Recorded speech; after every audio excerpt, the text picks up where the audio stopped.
कराची में डाकुओं की आज़ादाना वारदातें जारी हैं, जबकि पुलिस थानों की हुदूद का तयन करने में मसरूफ़ है। कराची की शाह फैसल कॉलोनी से कोरंगी जाने वाले पुल पर डाकुओं की जानिब से लूट मार करने के दौरान शहरियों ने जब पुलिस को मदद के लिए बुलाया तो पुलिस ने थाने की हुदूद का मसला उठाकर लोगों की शिकायत नहीं सुनी। गुज़श्ता रोज़ गुलशन मेमार में फायरिंग से जाँ बहक शख्स का मुकदमा दर्ज कर लिया गया है। पुलिस का कहना है कि वारदात लूट मार पर मुज़ाहमत थी या किसी रंजिश का नतीजा है। इस हवाले से मज़ीद तफ्तीश जारी है।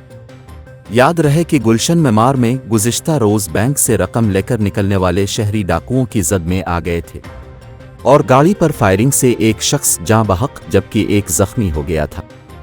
वाज़ेह रहे कि कराची में माह रमज़ान के दौरान डाकुओं की फायरिंग से जाँ बहक अफराद की तादाद 11 हो गई और रवां साल 50 अफराद डकैती के दौरान मुज़ाहमत पर मारे जा चुके।